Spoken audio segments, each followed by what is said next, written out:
Hello everybody and welcome back to Bad Luck Garage. Today we're going to be doing another budget product review and installation.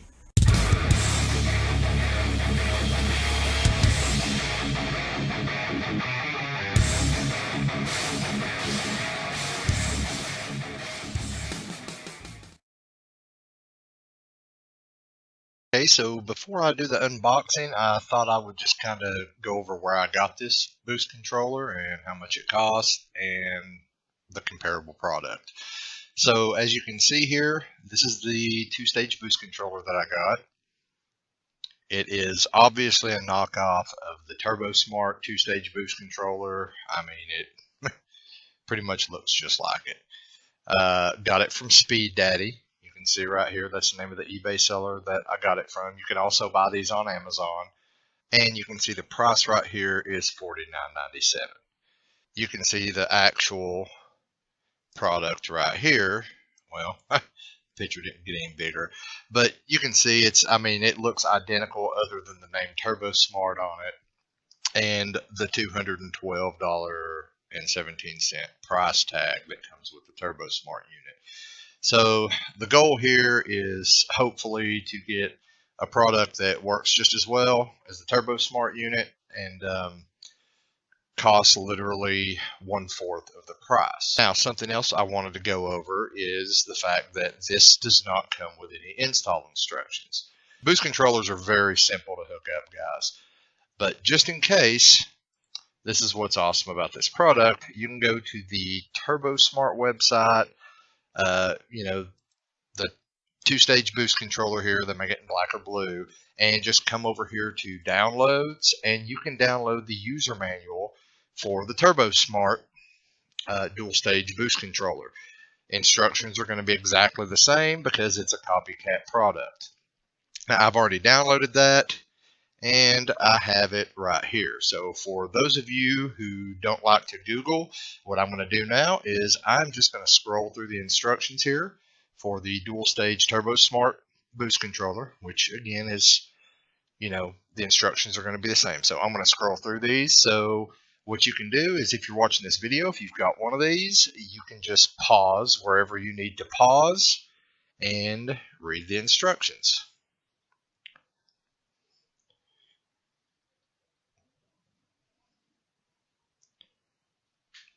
These are different setups. This is if you're setting it up with an internal wastegate. This is if you're setting it up with an external wastegate. And this is a twin turbo setup.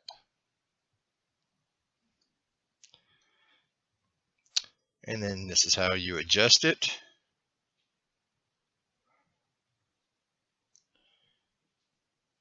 This shows removing the gate spring if you're having boost spike issues. And then there's your little troubleshooting guide down here. The rest of this is Turbo Smart warranty, which does not apply to this product because it's not an actual Turbo Smart product. Now that you've seen how much I paid for it and where I got it from, we're going to go ahead and do the unboxing here. So we got some silicone hose there. Got a piece of wire, mounting bracket, screws and hose clamps, a toggle switch, the unit itself, and we have our diverter valve. So after opening the package and taking everything out of the plastic, you can see what all the kit comes with here. Now I do also like that for $50 you get basically the same accessory package that you would get with the higher end version of this. So I mean, you've got your silicone hose here and your diverter valve, and you've got extra wire. I mean, you get everything that you would get with the Turbo Smart kit. You've got your primary unit.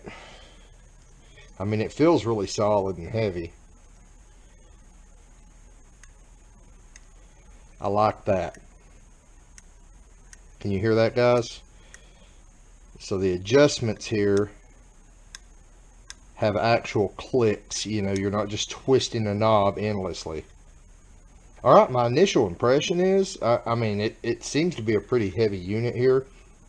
I I like the way the knobs click when you turn them, so you can set clicks instead of just, you know, blindly unscrewing them here. But basically, you know, this is how this works, guys.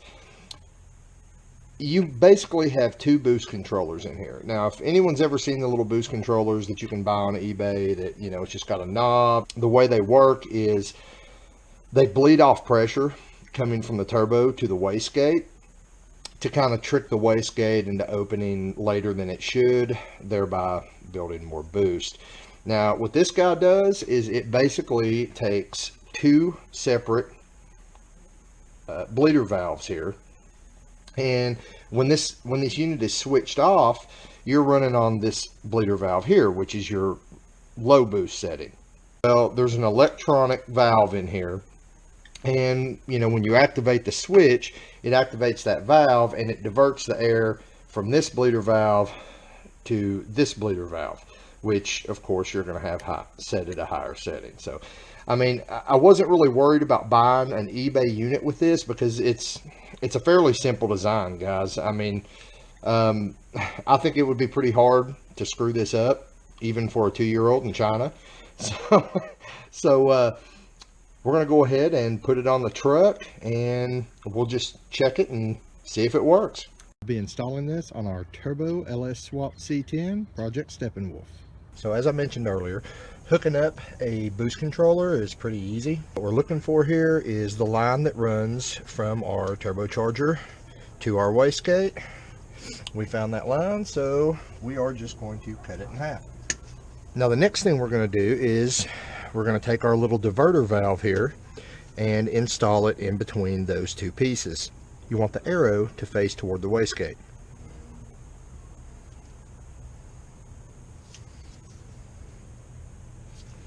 The next thing we have to do is figure out where we want to mount our boost controller. I believe we are probably going to mount our boost controller over here on the side of the fender. So what I'm going to do is I'm going to take our silicone hose that came with our kit and run it over here. Now I just want to make sure before we permanently mount our boost controller that we have enough hose to get over there. So we're going to take our hose clamps here, put those on our silicone hose that came with our kit. I'm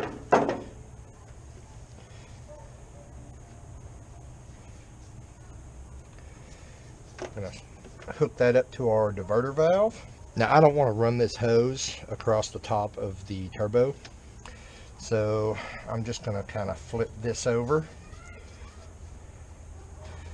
and run our silicone hose under the air filter, and you can see we've got more than enough hose to make it over here to where I want to mount my boost controller. Kit only came with 2 of these hose clamps, so what we're going to do is on our line that we cut to put our diverter valve in, I'm just going to throw some zip ties on there. Not want these slipping off and causing boost leaks. That would not be good. We'll cut those off.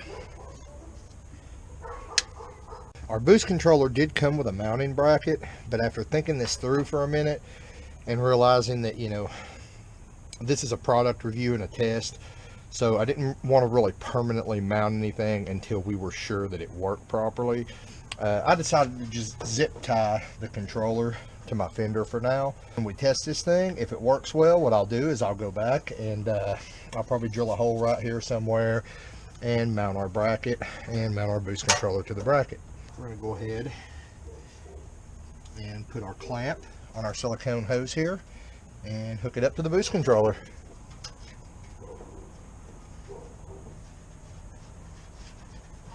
Honestly, at this point, without hooking anything else up, we should have single stage boost control, guys.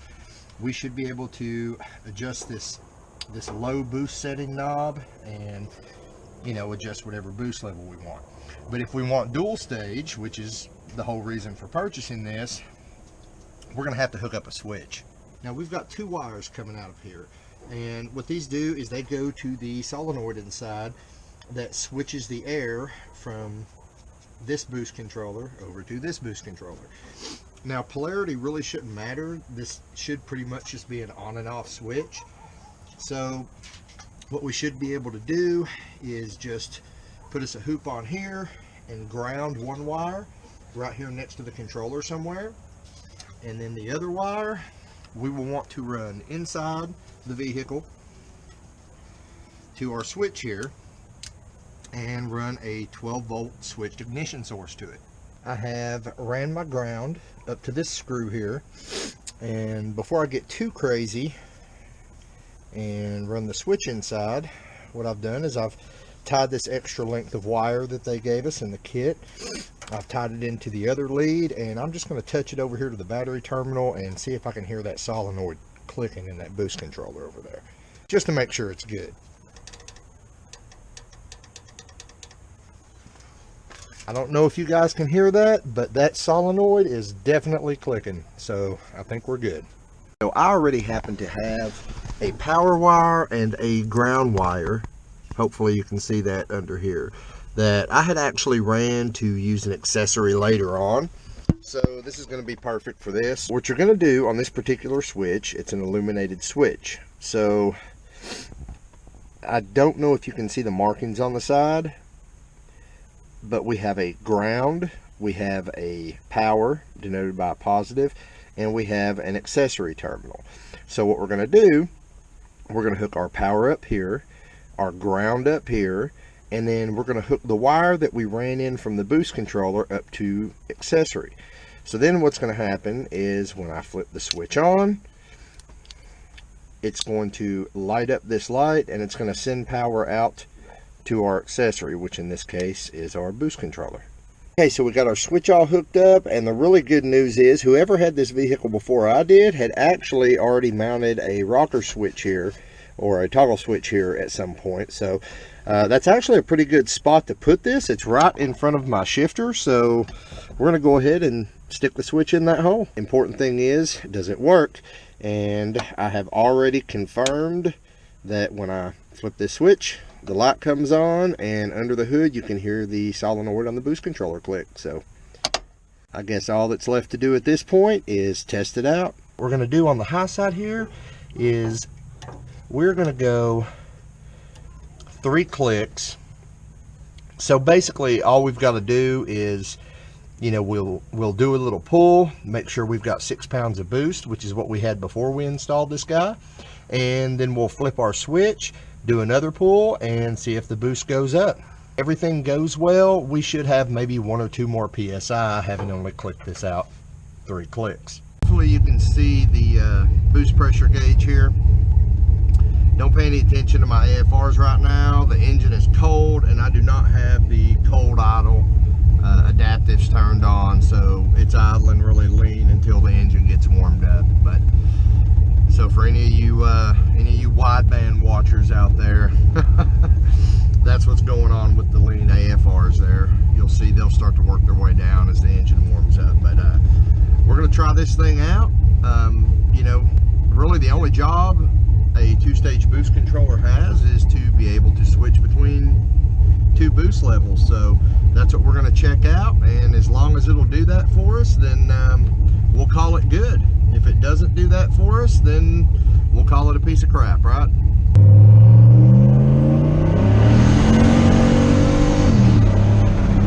Alright, that looked like right around 5 or 6 pounds. I don't know if you can tell here, guys, but I'm not going wide open throttle. And the reason I'm not going wide open throttle is because it's just going to blow the tires off if I do.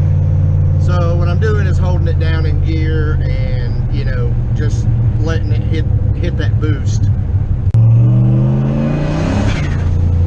Whoa, that was not good, guys. That was not good at all. We just spiked to 12 pounds of boost. That is most definitely not good for our engine.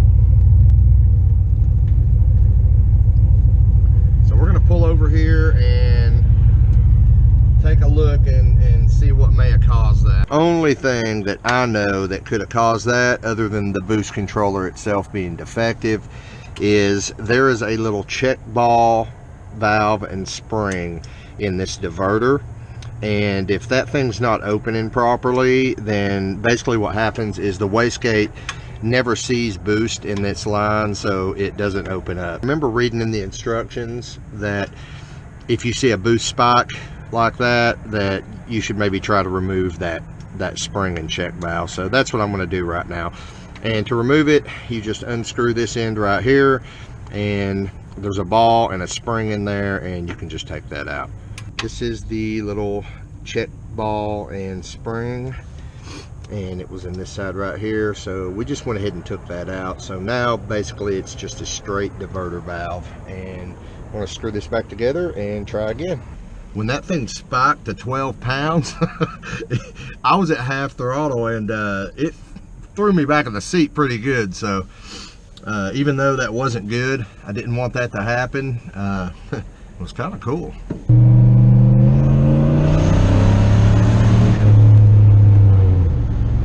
Okay, there we go.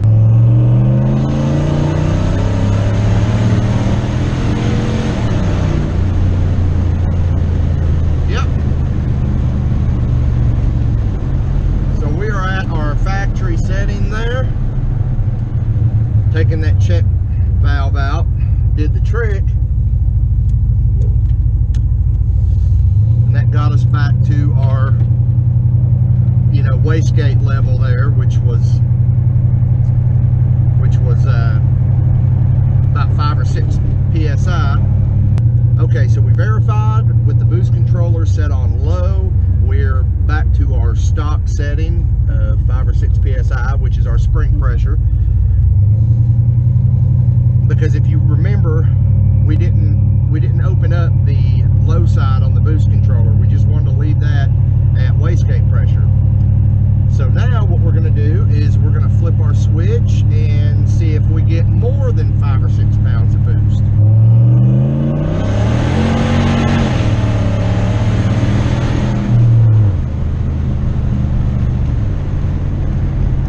That looks like we've got about 1 more pound of boost. So that's pretty cool. So we're going to go up here, and we're going to turn it out another 2 clicks and see what happens, because that was showing right at 6 psi on our boost gauge. I just turned the boost controller out, 2 more clicks on the high setting, and if we've got more than 6 pounds of boost on this run, then I think we're gonna call it good.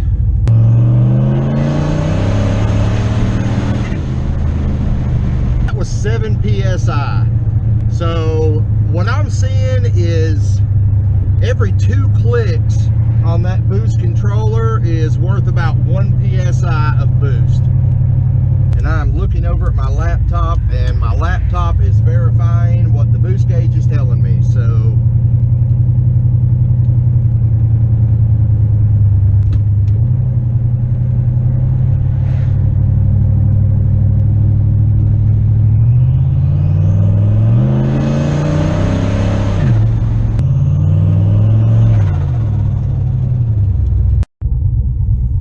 yeah, and you can see now that the engine's warmed up good, my idle AFRs are getting a little bit better there, but we're still going to fine tune that. Okay, everybody, we did our unboxing, took you online, showed you where I got it, how much it cost, we hooked it up, we tested it out. As I've said several times throughout this video, boost controllers are really simple. They don't really have to do a whole lot, and this one isn't much more complicated. All it has to do is control boost and switch between 2 controlled boost levels, and it seems to be doing a pretty good job of that. I do want to remind you that with my setup, it was necessary to remove that spring and that check ball, but that was something that I kind of thought was going to have to be done to begin with after we read through the instructions on the TurboSmart website. But with what I just saw, I'm going to have to give this a thumbs up, guys, because it's a $50 boost controller that looks and does the same job as a $212 boost controller, and it just doesn't get any better than that. Now, if you're just looking for a way to control boost, you know, one stage, you don't need it switchable, you can buy those little boost controllers on eBay, you know, the little just check valve controllers for around $10. And you know, if the switching between boost levels is something you don't need, then I wouldn't spend the extra $40. I just think it's a really nice feature to have because you can drive around on low boost normally. And, you know, if you want to go race, you don't have to worry about retuning or, you know, getting out there and cranking the valve open. You just flip a switch and boom, you're at your high boost setting. So before I finish up, I do want to say, if you haven't watched any of my videos on the Turbo C10 build, you should check that out. There's a whole playlist on those. And there will be a video coming soon where we're going to actually turn this up a little bit more and tune it on high boost. Because as you could see in the video, it is not tuned for anything above 5 or 6 PSI. And once we got up there at the 7 and 8, it was already going super rich. So we're going to have to tune that out, and I will be doing that in probably the next 1 or 2 videos. If you like what you see here, don't forget to click that thumbs up button and share this video if you think there's anybody you know that might want to see it.